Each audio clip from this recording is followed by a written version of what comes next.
So I'm on WhatsApp with my boys having a deep conversation, and my buddy is asking me, dude, what's the point, right? What's really the objective of these videos, right? And I said, man, who the F knows, really? And that's why I was like, rewind, we gotta take a step back, and I gotta connect with myself and then with you guys one-on-one to really ask myself, why do I really do these videos, man? Yo, yo, yo, yo, yo, yo, yo, yo, yo, yo, yo, yo, yo. Hi guys, my name is Emad. I live in Dubai and I'm a self-proclaimed filmmaker slash vlogger. And my love for cinema really began when I visited Universal Studios as a kid, and I was just mind blown, man, with the kind of effects and what they can do and how they can make you believe something. At 11, I got my first opportunity at a camera, my dad's old camcorder, and I still remember the first scene, man. I filmed my little cousin. He's walking into a room, I'm filming his shoes, right? And I think I had a fake knife or something, and he's going and trying to stab somebody while sleeping. Fast forward, I made a bunch of stupid short films, started giving me the idea of filmmaking a little bit. Come to finishing high school, obviously I wanted to pursue or think about filmmaking, but because I'm brown. Now within school and university, I made a few small films here and there. People knew me as that creative kind of guy with the camera, doing funny things. I actually uploaded my first video on YouTube in March 2008. It was a spoof of like an Indian movie thing. It did pretty well, 20K views I think. And this is old YouTube, man. You couldn't even pick your cover picture. You don't have all these mechanisms to push your content out there, right? It was good content, people saw it, and that's that. Copy कहाँ से लिया आपने? France से? नहीं, Switzerland से। I finished school, I get married, and what I'm noticing is this big YouTube culture coming out with people like Just Rains, Superwomans, Fousey2s making content about their culture and mixing it with the West. And I was like, let me try that, right? And I tried it and it worked, man. It really did. It was called EN3. You're ugly, you're ugly. Just work on the personality. At the end of your wedding, you're gonna be like this. Hi guys.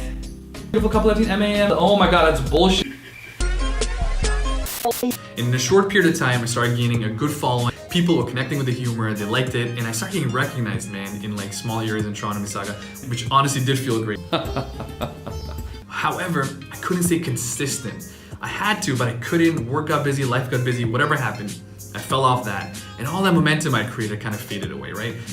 I then focused on making a short film, right? So I was like, I'm a filmmaker, I want to make short films. Now this is the one that was my first success. It took 6 months to make a short film called The Recipient. I wrote the story, directed, acted, edited, all the jazz, right, you do as an indie filmmaker. And it really worked, guys. Generally, people enjoyed it. I even got good coverage. I had some screenings in Mississauga. I even won awards for it. And the winner for Best Film at the 2015 UTM Film Festival is The Recipient. Yeah! Came on the news, so I was on this kind of ultimate high. Fast forward, I moved to Dubai. Now I'm in Dubai, and I've made a good set of friends who are into filmmaking as well. I have a little crew. Now here's where the failures start. We participate in a 48-hour film festival where we were delayed by a few minutes to submit, so we're disqualified. Boom. Next year we try again. This time we think our content is good. We weren't disqualified, but again, we weren't good enough to make the top 10 to make the diff.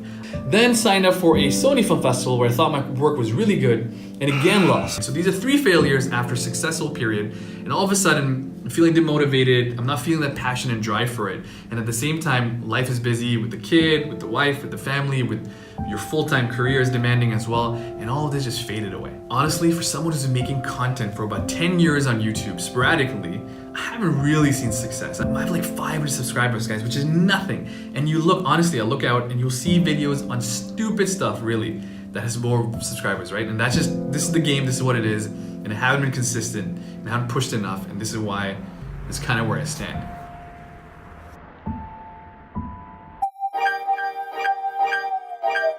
In 2017, I again got some encouragement and thought, you know what, let me document and start making vlogs on my journey in Dubai. I've put a lot of videos out. Generally, the content has been good, the quality has been good. People who've seen it like it, but not a lot of people see it. So again, I was encouraged and discouraged at the same time, right? But the biggest challenge I get is some people are like, man, you were funnier before, stick to your funny videos. Some people are like, no man, I like your real talk, keep it real. Others are like, no, show me cool stuff in Dubai, like jumping from freaking skydive and stuff like that. And it's like, so much noise, man. I just gotta clear everything and just focus and try to figure out, what do I enjoy about this and what is really my identity as a filmmaker? For the short film I made, The Recipient, we were having a screening, a public screening, right? And I had my camera actually on the audience. And there's a girl right in front sitting, right in front, and towards the end of the movie, when it's getting a little intense, you see her and she keeps kind of cringing and moving back, right? She's a little frightened of what's happening, and she keeps moving back because she's feeling a little uncomfortable.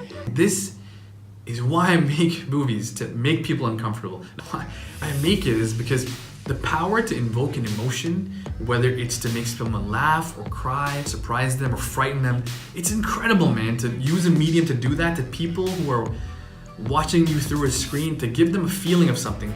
That is exactly why I make this stuff, right? That is exactly why I enjoy filmmaking. Man, human beings aren't binary, right? We are not in ones and zeros, man. We have layers and we can be everything.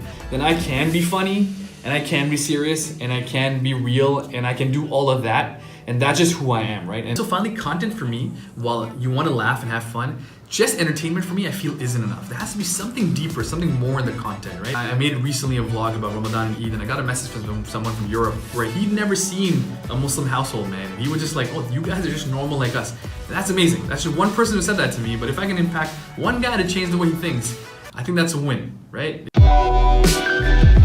For all the content creators watching, for artists, for any kind of person who puts themselves out there, man, I know some days it's just not working, it's not clicking, you're not creative, you have other stresses in your life that are coming into your work.